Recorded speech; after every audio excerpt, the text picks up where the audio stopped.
Asyiral muslimin yang dimuliakan Allah Subhanahu wa taala. Kisah ini kebanyakan berasal dari para pemandi jenazah. Pertama, seorang syekh bercerita tentang seorang gadis namanya Maria.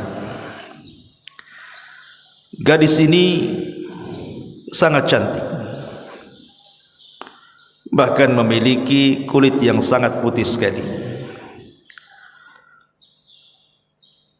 Akan tetapi kecantikan dan keputihannya memfitnah manusia. Semasa dia sekolah, mungkin setingkat alia, SMA mungkin di tempat kita, dia sudah terbiasa meninggalkan sholat, sama sekali tidak mau melaksanakan sholat, padahal orang tuanya terus membimbing anak ini untuk sholat. Tapi Allah Subhanahu wa taala takdirkan memang terkadang anak itu menjadi fitnah bagi orang tuanya. Sampai akhirnya dia masuk perguruan tinggi. Di semester pertama, kedua, ketiga pun tidak sadar juga. Bahkan celakanya dia banyak memfitnah kalangan laki-laki. Akhirnya terjerumuslah kepada pergaulan bebas. Begitulah awal dari meninggalkan salat, pasti akan mengundang kepada fahsya dan mungkar. Orang kalau sudah meninggalkan salat itu pasti akan melakukan fahsya, keburukan dan kemungkaran. Karena Allah Subhanahu wa taala yang mengatakan innas salata tanha 'anil fahsya'i wal munkar. Jadi satu hari anak gadis ini diajak kawannya menggunakan kendaraan mobil. Allah takdirkan kecelakaan. Lah kemudian setelah terjadi kecelakaan ini, kawannya selamat, tapi dia tidak selamat. Dia pun dibawa ke mustasfa, ke rumah sakit, dan subhanallah nyawanya tidak tertolong. Orang tuanya baru dihabari anaknya mengalami kecelakaan dan masuk rumah sakit itu setelah 2 hari koma. Akhirnya kemudian setelah tahu orang tuanya, datanglah kedua orang tuanya ke rumah sakit tersebut. Saat masih ada nazak, masih ada ruh, ibunya berusaha untuk membacakan Al-Quran, meruqyah dia. Boleh jadi dengan sebab itu bisa mengurangi kematiannya. Tetapi setiap kemudian orang tuanya meruqyah dia, maka badannya kejang-kejang, seolah-olah dia merasakan sakit yang tidak ada yang tahu kecuali Allah Subhanahu wa taala. Dan di akhir hayatnya dia pun tidak mengucapkan satu patah kata pun, padahal orang tuanya sudah berusaha mentalkinnya. Akhirnya meninggallah wanita ini, seorang wanita yang bernama Maria ini. Kemudian jenazahnya dibawa balik. Akhirnya kemudian orang tuanya memanggil orang yang bisa atau biasa memandikan jenazah. Maka yang memandikan jenazah ini kemudian masuk ke tempat pemandian. Subhanallah, baru saja kemudian dia menyingkap kain yang menutup wajahnya itu, wajahnya berubah, yang tadinya cantik putih menjadi hitam kelam, seolah-olah terbakar. Yang lebih parah lagi, keluar bau dari mulutnya, rupanya mengeluarkan kotoran. Biasa orang memandikan jenazah membersihkan kotoran dari duburnya, tapi ini keluar kotoran dari mulutnya. Akhirnya sang pemandi jenazah ini tidak tahan karena baunya. Dia berusaha mengikat lehernya supaya tidak keluar lagi kotorannya, tapi terus keluar. Nauzubillah. Akhirnya kemudian dia pun tidak tahan keluar. Kemudian menceritakan secara rahasia kepada orang tuanya. Karena ini aib masalahnya kan kita. Akhirnya kemudian masuklah dia dan kedua orang tuanya, kemudian memandikan bersama-sama. Walaupun sesulit apapun, akhirnya selesailah pemandian itu. Kemudian diangkat jenazah itu, kemudian dikafani dan dikuburkan. Pemandi jenazah ini kemudian mulai bercerita kepada orang tuanya, sebenarnya ada apa dengan anakmu ini? Kok bisa anak yang cantik, anak yang putih gitu kan, anak yang luar biasa di mata orang tuanya, saat kematiannya seperti itu. Barulah kemudian orang tuanya cerita bahwa anaknya itu la tusalli, tidak pernah salat. Anaknya itu tidak pernah salat. Bagaimana Allah Subhanahu wa taala mengazab wanita yang tidak salat ini di dunia sebelum akhirat. Dari sini menunjukkan bahwa pelajarannya adalah seputih apapun manusia, secantik apapun manusia, setampan apapun manusia, kalau tidak salat maka hitam hatinya. Tapi sehitam apapun manusia, selegam apapun manusia, kalau dia salat, dialah orang putih sebenarnya. Ini satu kisah. Kisah yang kedua masih dari seorang pemandi jenazah. Jadi satu hari ada anak muda meninggal. Kemudian kedua orang tuanya mencari pemandi jenazah. Dapatlah yang memandikan jenazah. Kondisinya sama dengan kisah yang pertama. Jadi ketika kemudian sang pemandi jenazah ini masuk ke ruang jenazah, ke ruang pemandian jenazah itu, dilihatnya badannya biasa-biasa saja. Maksudnya anak ini tampan, putih, tidak ada masalah. Maka sebagaimana biasa, seorang pemandi jenazah tentu menyediakan kapur baru, kemudian juga daun bidara, air dan yang semacamnya, sabun. Yang membuat kaget pemandi jenazah ini, saat disiramkan itu air yang bercampur daun bidara ke wajahnya itu, tiba-tiba berubah wajahnya. Subhanallah. Wajahnya yang tadinya putih menjadi hitam kelam, seolah-olah terbakar. Akhirnya dia kaget. Apa yang salah dengan dia? Dia hanya menyiramkan air yang ada campuran bidara ke wajahnya, tiba-tiba seolah-olah menyiramkan air keras, langsung hitam wajahnya. Dia pun ketakutan. Akhirnya kemudian keluar dia. Kemudian dia bertanya kepada jamaah yang hadir di situ, siapa orang tua dari jenazah ini? Tidak ada yang mengaku. Dia berteriak lagi, man abu, siapa bapaknya? Tidak ada yang menjawab. Dia pun berteriak lagi, man abu, siapa bapaknya? Rupanya dari belakang orang-orang yang ramai itu mengatakan, ana abu, saya bapaknya. Kemudian dipanggillah bapaknya, suruh masuk ke ruang pemandian jenazah. Tidak mau. Kemudian dia mengatakan, tolong, itu anak. Akhirnya orang tua ini dipaksa untuk masuk ke pemandian jenazah, masuk juga akhirnya. Kemudian dilihatnya anaknya yang tadinya putih, wajahnya menjadi hitam. Tiba-tiba ayahnya mengatakan apa? Allahu yal'anuka fid dunya wal akhirah. Allahu yal'anuka fid dunya wal akhirah. Allah sudah melaknat kamu di dunia dan di akhirat. Kata yang memandikan jenazah mengatakan, ya fulan, itu anakmu. Kenapa kau laknat dia? Itu anakmu tuh. Masa anakmu kau laknat seperti itu? Maka ayahnya bercerita dan mengatakan, demi Allah, aku ini sayang dengan anak.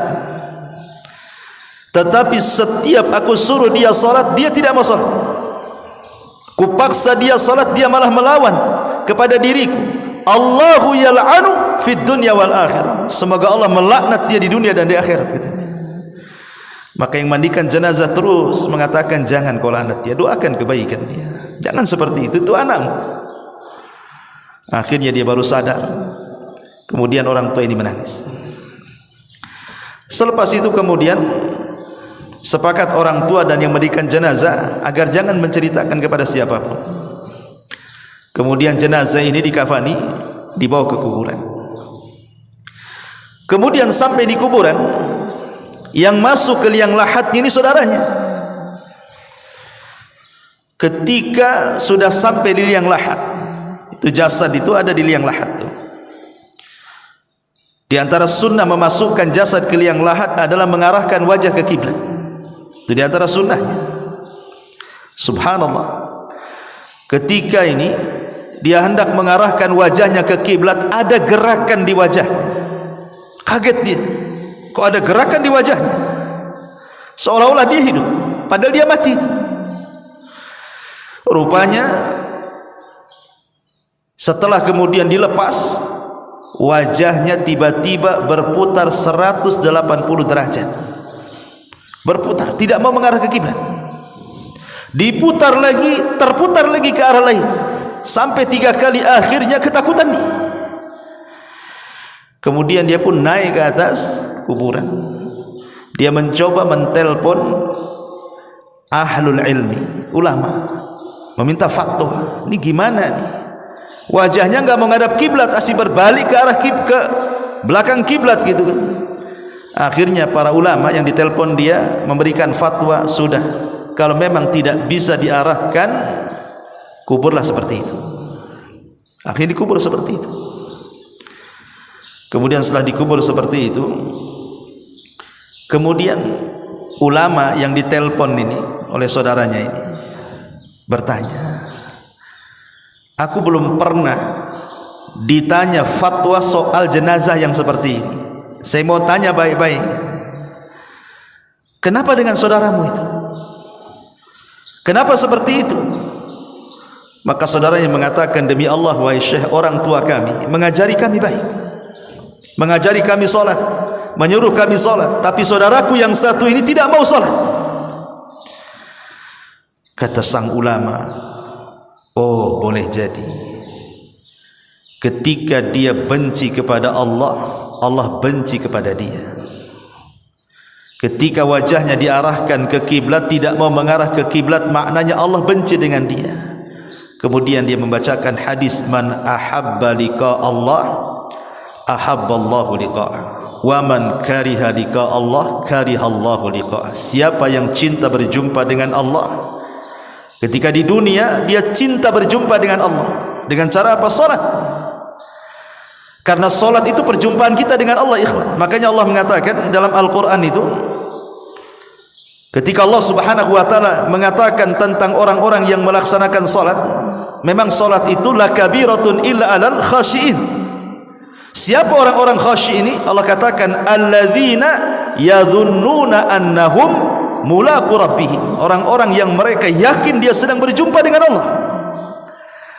Jadi orang yang sedang salat itu hakikatnya sedang berjumpa, berdialog dengan Allah. Ketika dia tidak suka berjumpa dengan Allah dalam salatnya, maka Allah benci berjumpa dengan dia. Makanya susah wajahnya diarahkan ke kiblat. Ini kisah yang kedua, kisah tentang orang yang meninggalkan salat. Kisah yang ketiga, ada seorang yang bernama Karim dan Salim, kakak beradik itu, si Karim dan si Salim ini. Si Karim ini orangnya ahli maksiat, suka meninggalkan salat, banyak dosa dia lakukan, narkoba lah, macam-macam. Si Salim pula adiknya, orangnya baik, taat beribadah kepada Allah subhanahu wa ta'ala, tidak pernah meninggalkan salat, birrul walidain, dan luar biasa. Begitulah kadang-kadang dalam keluarga, ada yang baik, ada yang tidak baik. Itu ujian kan itu ya. Terkadang satu keturunan ayahnya baik, belum tentu anak-anaknya baik itu. Seperti si Karim dan si Salim ini.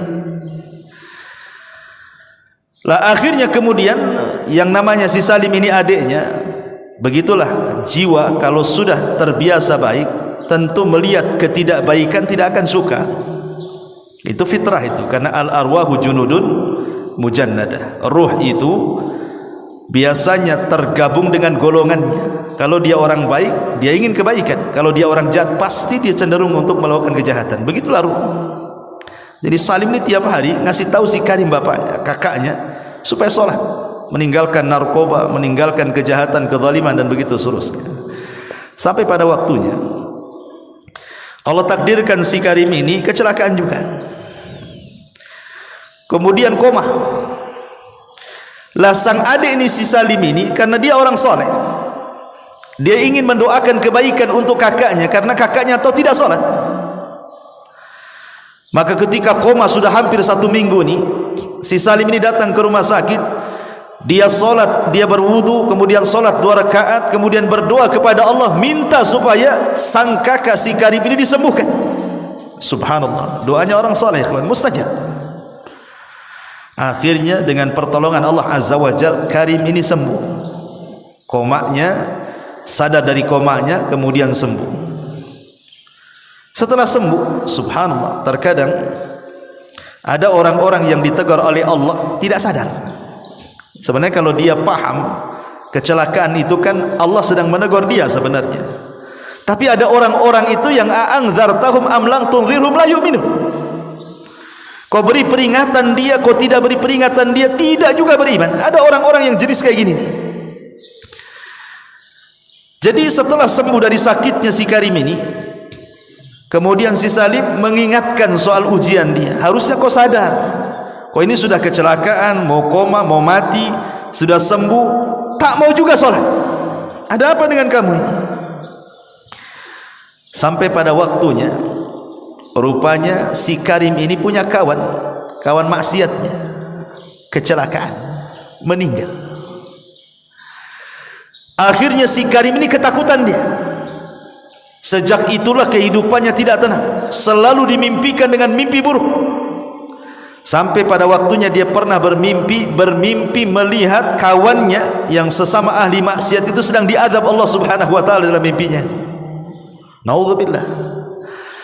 Dari situlah kemudian dia tersadar. Akhirnya dia minta maaf kepada adiknya si Salim. Sejak itu dia tidak pernah meninggalkan sholat. Alhamdulillah dapat hidayah. Ini kisah ketiga. Kisah keempat, kisah ini dikisahkan seorang imam masjid. Jadi kisahnya begini. Jadi ada di lingkungan situ, di masyarakat situ, ada orang baru datang. Kebetulan mungkin dia membeli rumah di situ. Celakanya tetangganya pula tak sholat. Cuman kadang dia kan tidak tahu, dia datang ke desa itu membeli rumah, dia kan tidak melihat tetangga, beli saja dia. Lah orang ini orang soleh yang membeli rumah ini, tetangganya pula narun muqadah, ya, yang suka nyala-nyalakan api kemaksiatan itu. Jadi ketika dia sholat ke masjid, imamnya kan heran karena orang baru kan. Kata imam, kau dari mana? Dia mengatakan, saya dari desa ini itu, saya ke sini beli rumah di sini. Kata imam, celaka engkau katanya. Kenapa aku celaka? Celaka, kau punya tetangga narun muqadah katanya. Kau punya tetangga narun muqadah, orang yang suka menyala-nyalakan api maksiat. Lah kenapa dengan dia emangnya? Ya fulan, tetanggamu itu tidak pernah sholat selamanya katanya. Lihat, orang-orang sana itu kadang-kadang masalah-masalah seperti ini kan menjadi sebuah perbincangan gitu ya. Kalau kita punya tetangga gak sholat, mana pedulian tuh. Sholat gak sholat terserah dia lah kan gitu ya. Tapi di sana di Saudi masihlah peduli dengan orang-orang kayak gini. Jadi dia mengatakan, manusia di sini, maksudnya orang satu desa di sini, melaknat dia katanya, karena dia tidak sholat. Belum lagi dia banyak melakukan kezaliman dan kemaksiatan. Itulah berawal dari tidak sholat, akhirnya melahirkan dosa-dosa yang lainnya. Tapi kemudian orang soleh ini yang baru datang beli rumah ini, dia mengatakan, boleh jadi Allah Subhanahu wa taala memberikan hidayah kepadanya. Pulang dia, karena baru 1 hari tinggal di situ. Ditengoknya tetangganya sedang duduk di depan rumahnya, di atabatil bab. Akhirnya dia pun mengucapkan salam, assalamualaikum katanya. Kata tetangganya, waalaikumsalam. Kemudian dia mengatakan, masya Allah, barakallahu fiik katanya. Dipujinya, demi Allah aku baru berkeliling desa di sini, semua manusia memujimu. Semua manusia memujimu katanya. Sampai imam masjid tidak menyebutkan kecuali kebaikan kepadamu wahai fulan katanya. Padahal sebaliknya. Akhirnya dia mengatakan, yang benar saja, iya, saya ini orang baru di sini, Saya baru keliling, saya ketemu orang-orang di masjid-masjid. Subhanallah, ketika saya bilang saya tinggal di sini bertetangga dengan kamu, semua manusia mengatakan kau ini orang baik, katanya. Subhanallah, ikhwan. Ngambil hati. Akhirnya dia mengatakan, karena engkau adalah tetanggaku yang baik, boleh jadi aku bisa jadi contoh engkau. Bagaimana kalau nanti malam kau makan di rumahku, katanya. Akhirnya kemudian dikasih hidangan yang enak nih, orang baru, orang baik nih. Dikasih makan enak. Habis dikasih makan enak, kemudian besoknya dia belikan hadiah yang sangat mahal, dikasihkan ke tetangganya dan mengatakan, mudah-mudahan hadiah ini sebagai imbalan aku ingin menirumu, katanya. Ambil hadiah ini. Setelah orang ini dapat hadiah, dia pun merenung dalam rumahnya. Merenung serenung-renungnya gitu kan. Apa betul saya ini orang baik, katanya. Kenapa dia ngomong begitu? Sejak itulah ketika waktu subuh dia terbangun, melihat tetangga barunya ini ke masjid, dia ikut pula ke masjid. Kemudian dia pun sholat di saf pertama. Imam ini geleng-geleng kepala, karena selama masjid itu terbangun sampai hari itu, itulah sholat fajar pertama dia. Sholat fajar pertama dia. Ketika dia melirik kepada orang baru, senyum-senyum saja orang baru ini. Kata imam, ya fulan, kau apakan orang ini? Kau sihir dia? Dia tidak pernah melangkahkan kaki ke masjid. Macam mana dia bisa tegak di saf pertama pula, kan gitu? Ada apa dengan kamu, katanya? Kau apakan dia, katanya? Dia mengatakan, tidak ada apa-apa. Saya hanya berkunjung ke rumahnya, kemudian saya ajak makan di rumahku, ku kasih hadiah, hanya itu saja. Rupanya Allah berikan hidayah kepada dia. Satu masjid bertakbir Allahu Akbar, katanya, gara-gara orang ini. Subhanallah. Ini kisah ikhwatu fiddin muliakan Allah Azza wa Jalla. Terlepas kisah ini nyata ataupun tidak nyata, saya mendengar dari YouTube gitu, para masyayikh menceritakan. Tapi yang jelas bahwa orang yang meninggalkan salat ini sangat bahaya sekali. Umar bin Khattab radhiyallahu anhu saat menjadi khalifah, dia banyak mengirim surat hampir ke semua wilayah kekuasaannya. Yang pertama Umar tulis adalah perhatian manusia tentang salat. Umar ini pertama dia berkuasa, kemudian Islam berjaya di zamannya, kemudian menyebar Islam ke seantero daerah di mana-mana. Umar pertama kali menyurati daerah-daerah itu mengingatkan soal salat. Kata Umar bin Khattab radhiyallahu an, ihfadhu as-salata fala tudayyi'uha. Jaga oleh kalian salat, jangan kalian lalaikan salat itu, kalau kalian ingin berada dalam lindungan Allah Azza wa Jalla. Makanya saat Umar bin Khattab radhiyallahu an ditusuk saat salat subuh oleh seorang Majusi, Abu Lu'lu' al-Majusi. Kemudian Umar pun menghentikan solatnya karena pingsan pada rakaat pertama. Hendak ke rakaat kedua ditusuk saat jadi imam. Sampai-sampai dia mengira bahwa dia sedang digigit anjing. Dan dia mengatakan apa? Akalatni kalbun, akalatni kalbun. Anjing sedang menggigitku, padahal sedang ditusuk itu dari belakang beberapa tusukan oleh Abu Lu'lu' al-Majusi. Orang yang sangat dendam dengan Umar karena Umar membebaskan Persia. Akhirnya di rakaat kedua Umar kan tumbang tuh, yang menggantikan Abdurrahman ibn Auf. Kemudian Abu Lu'lu' ini dikejar, kemudian menyabetkan pisau yang ada di tangannya sampai 7 sahabat tumbang dan mati di tempat. Yang lainnya luka-luka. Kemudian dihadang Abdurrahman bin Auf, kemudian dia bunuh diri. Tapi Umar ini sempat diselamatkan. Ketika diselamatkan Umar ini, tabib didatangkan, setiap dimasukkan obat keluar dari bekas lukanya. Kata tabib, Umar tidak mungkin selamat. Umar ketika itu pingsan. Akhirnya kemudian orang-orang berusaha menyadarkan Umar bin Khattab, tapi tak sadar-sadar. Ada orang yang paham kebiasaan Umar itu adalah salat, sehingga kemudian dibisikkan di telinganya dan mengatakan, ya Amirul Mukminin qad shalla, apakah kau telah salat? Subhanallah, hanya semata-mata diingatkan salat terbangun Umar tuh. Kan heran ya, orang pingsan diingatkan salat bisa bangun. Kita ini tak pingsan, kita ini hanya tidur. Kadang-kadang masjid musola itu bersaut-saut tuh. Kadang-kadang corong pula ke jendela dia. Tak juga bangun. Oke lah tidur dia. Yang enggak tidur loh, yang hidup di jalan-jalan itu, suara azan lah saut-sautan sana sini pun sudah mati hatinya, tak tergerak juga. Umar ini sedang pingsan, diingatkan solat, terbangun dia dan mengatakan, Allahu qad sallait, katanya. Demi Allah aku tadi perasaan sudah solat, katanya. Ada seorang sahabat namanya Musawwar ibn Mahramah. Musawwar ibn Mahramah ini kemudian menceritakan tentang kisahnya. Maka Umar ketika mendengar bagaimana kisah dia tadi ditusuk di masjid, dibawa ke sini kemari, maka Umar bin Khattab radhiyallahu an kemudian mengatakan kepada Musawwar ibn Mahramah, la hadda fil Islam liman taraka shalah. Tidak ada bagian dalam Islam bagi orang yang meninggalkan salat. Artinya orang yang meninggalkan salat itu tidak layak dimandikan, tidak layak dikafankan, tidak layak disolatkan, tidak layak dikuburkan di kuburan kaum muslimin. Karena orang yang tidak solat itu kafir. Rasul yang mengatakan gitu, al-ahdu bainana wa bainahumus shalah faman tarakaha faqad kafar. Perbedaan kita dengan orang kafir itu di solat.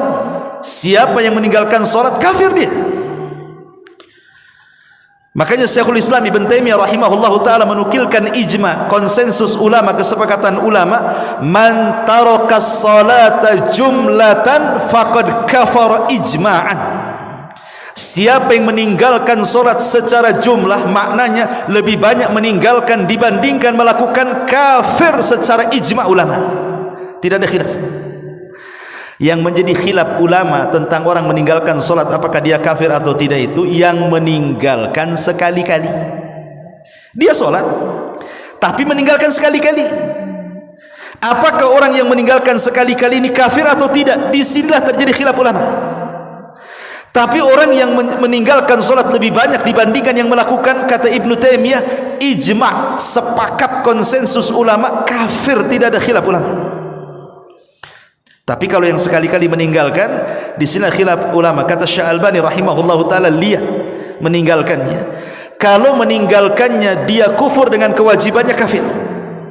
Tapi kalau meninggalkannya hanya karena malas, hanya karena ada hal-hal yang menjadikan dia tidak solat, ini tidak kafir, hanya fasik saja. Walaupun sebagian ulama lebih besar atau jumhur ulama mengatakan tetap kafir.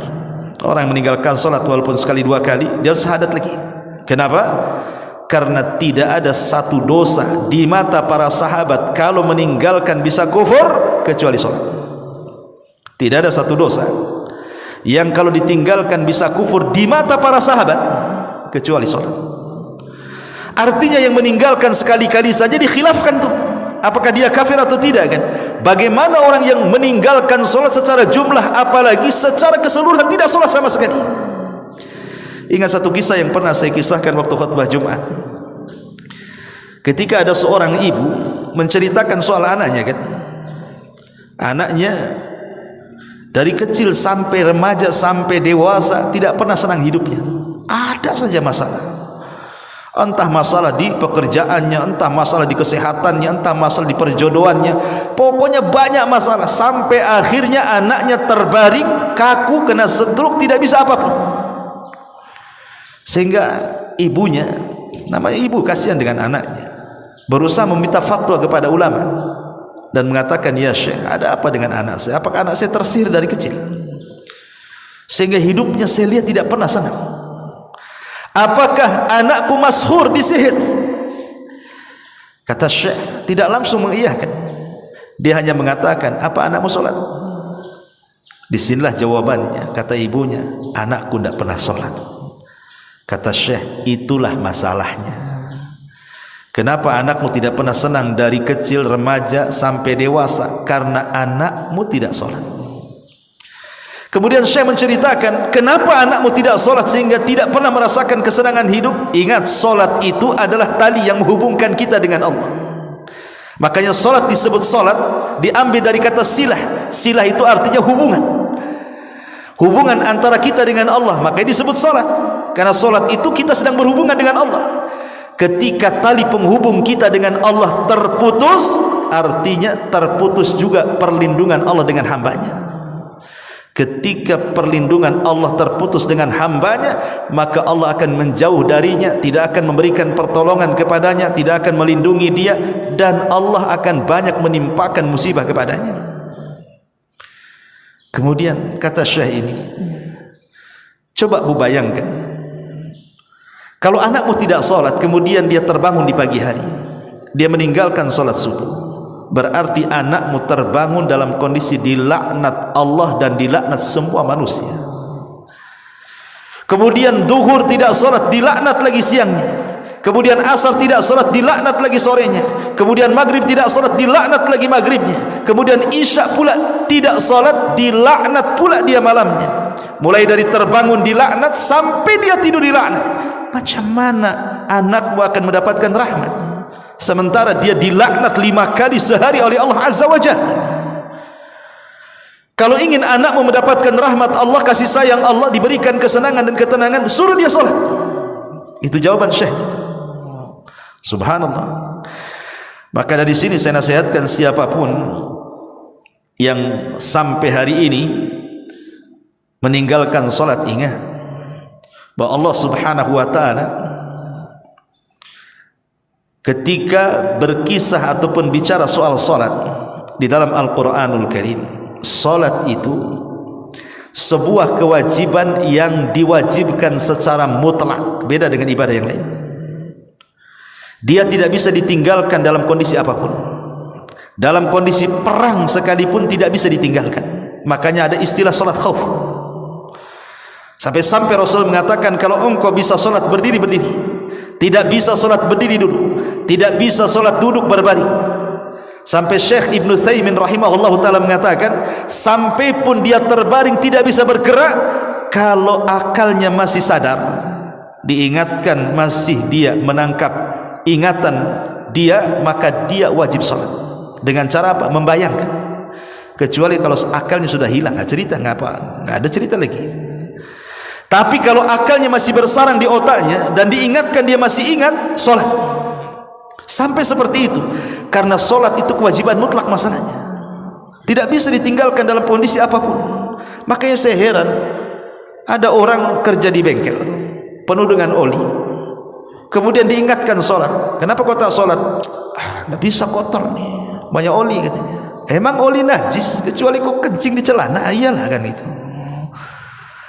Bahkan ada petani-petani yang kotor badannya dengan tanah gitu, tidak mau sholat hanya gara-gara kotor. Tanah tidak najis. Ya memang sebaiknya sholat itu bersih, tapi dalam kondisi anda tidak punya pakaian lagi, mau apa? Sholat. Sampai pun di kamar mandi sekalipun terkunci, kata Ibnu Taimiyah rahimahullah dalam Fatawa Al-Majmul, Fatawa dalam kitabnya, ketika di soal-soal orang yang masuk kamar mandi terkunci. Jadi antum masuk kamar mandi terkunci dari luar, tidak bisa keluar, nggak ada yang membuka. Pamannya antum masuk kamar mandi pagi sendirian di rumah, terkunci, mungkin baru ada yang membuka di sore hari, berarti lewat padanya duhur dan asar. Bagaimana orang yang terkunci di kamar mandi? Kamar mandi kan tempat najis.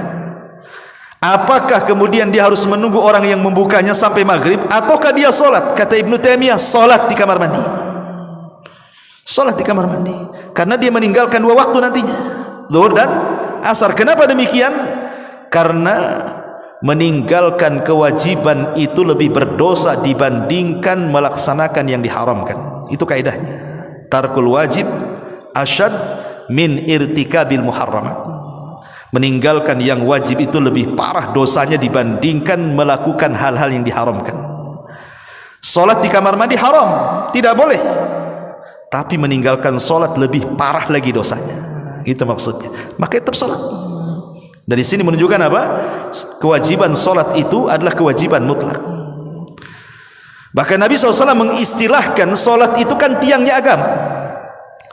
Kalau antum sedang di rumah, tiba-tiba ada orang datang menghancurkan tiang-tiang rumah kita, kemudian rumah kita roboh, kira-kira apa yang antum ucapkan kepada orang itu?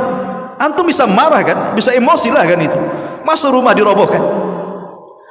Tapi ketika antum melihat orang yang tidak sholat, diam-diam saja. Padahal orang yang meninggalkan sholat itu dia sedang merobohkan agama.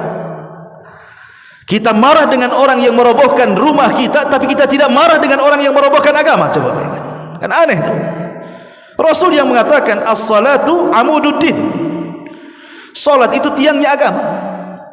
Kata Nabi SAW, Rasul amri al-Islam wa amuduhu salah wa dhirwatu sanamihil jihadu fi sabilillah. Pokok urusan hidup manusia itu Islam, tiangnya salat. Puncak dari amal soleh adalah jihad di jalan Allah Subhanahu wa ta'ala. Dan ingat, orang yang meninggalkan salat, Allah tidak akan melihatnya, Allah tidak akan bicara dengan dia, Allah tidak akan membersihkannya. Hilang cahaya di wajahnya, terputus dengan langit, tidak ada hubungan lagi dengan Allah Subhanahu wa ta'ala. Kalau dia mati, sekali lagi saya ulangi, tidak disolatkan, tidak dimandikan, tidak dikafankan, tidak dikuburkan di kuburan kaum muslimin. Bahkan kalaupun dia hidup, dia tidak boleh masuk Mekah dan Madinah, karena dia dianggap najis. Tidak boleh orang meninggalkan solat masuk Mekah dan Madinah itu. Bahkan tidak halal penyembelihannya. Kalau dia menyembelih binatang, orang yang tidak solat tidak halal. Bagaimana orang kafir? Halal penyembelihannya. Tidak bisa seperti itu. Bahkan kalau kita melihat di permulaan dakwah Rasul, surat yang pertama turun apa? Iqra. Rasul disuruh belajar. Kemudian surat setelahnya Al-Mudaththir dan Al-Muzammil. Muzammil itu perintah salat, walaupun salat sunnah. Kemudian setelah itu turun surah Al-Fatihah. Lah dari sini menunjukkan bahwa kalau kita perhatikan dari surat-surat yang awal-awal turun saja, itu tekanannya kemana? Ke solat. Ya, karena turun surah Iqra, kemudian Mudaththir, kemudian Muzammil, kemudian surah Al-Fatihah turun. Karena dalam solat itu kan tidak bisa seseorang itu sah kecuali membaca surah Al-Fatihah. Kalau surat-surat yang lain itu boleh dibaca, boleh tidak, sunnah hukumnya. Tapi Fatihah tidak bisa ditinggalkan. Makanya kenapa kemudian permasalahan solat ini permasalahan yang serius dalam Islam? Karena dialah yang menjadikan kejayaan Islam itu sendiri. Ingat Imam Mahdi kelak di akhir zaman, dalam hadis yang panjang sekali soal turunnya Isa bin Maryam.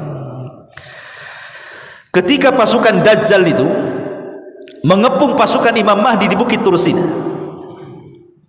pasukan Imam Mahdi dan kaum muslimin tidak sanggup melawan Dajjal, sehingga kepala kerbau lebih berharga dibandingkan uang dinar dan dirham, karena mereka kelaparan masalahnya.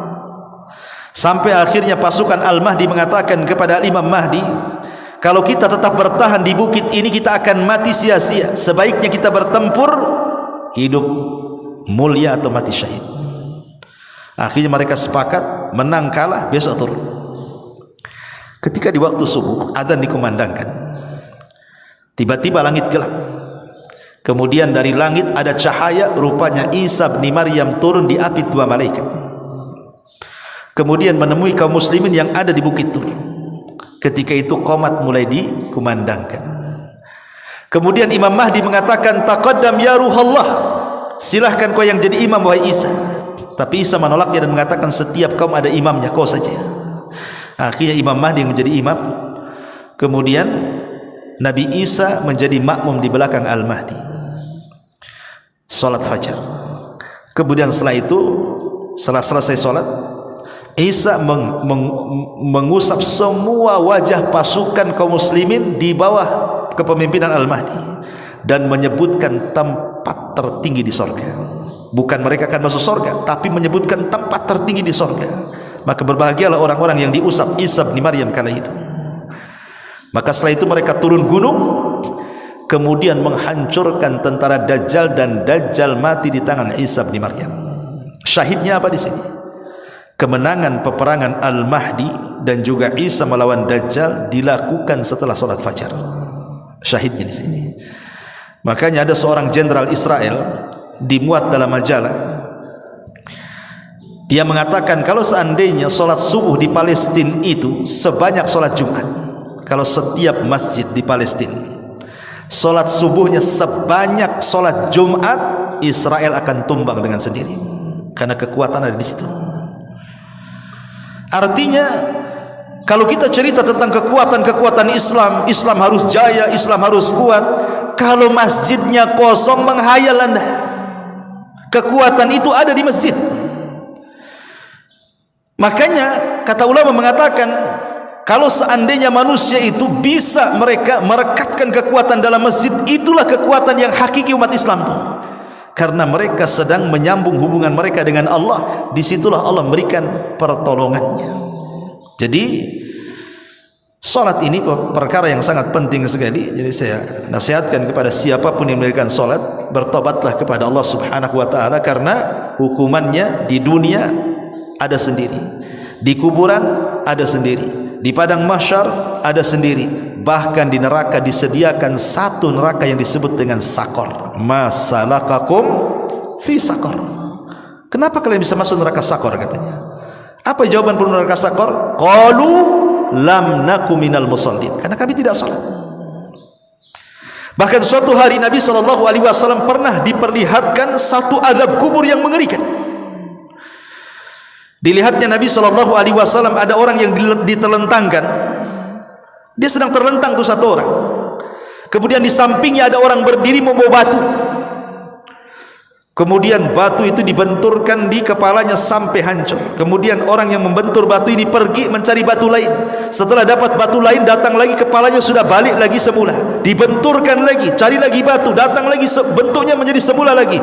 Subhanallah, kullama nadijat juluduhum badalnahum juludan ghairaha liyadzuqul adab. Setiap dihancurkan kepala mereka, Allah ganti dengan kepala baru. Setiap dihancurkan, Allah ganti dengan kepala baru, sampai merasakan azab Allah. Nabi SAW sampai heran, bertanya kepada Jibril, "Mahadha?" Ada apa dengan orang ini? Maka Jibril memberitahu Nabi SAW, orang ini adalah man nama an salatil maktubah. Dia orang yang tidur saat datang salat wajib. Setiap datang salat wajib malah tidur. Datang duhur tidur, datang asar tidur, datang maghrib tidur, datang isya tidur. Subhanallah. Ini hukumannya, ini di kuburan ya. Kalau di dunia jelas. Pasti saya pastikan orang yang tidak pernah salat hidupnya akan kacau dan tidak akan tenang. Kenapa? Karena Aisyah menceritakan, kana Nabi sallallahu alaihi wasallam idza hajabahul amru fazi'a ila salat. Nabi itu kalau ada kesulitan yang tidak bisa keluar dari situ, Nabi juga manusia, pasti ada kesulitan kan itu. Aisyah radhiyallahu mengatakan Nabi itu kalau ditimpa kesulitan yang sangat menyulitkan bagi dia, dia langsung salat. Jadi untuk memecahkan kesulitan itu adalah salat. Ya, salat itulah yang kelak akan mengurai masalah. Makanya ketika Nabi Ibrahim alaihi salatu wassalam ditangkap istrinya oleh Raja Zalim, Raja Fir'aun Mesir, dan hendak kemudian digagahi kehormatannya, Ibrahim salat.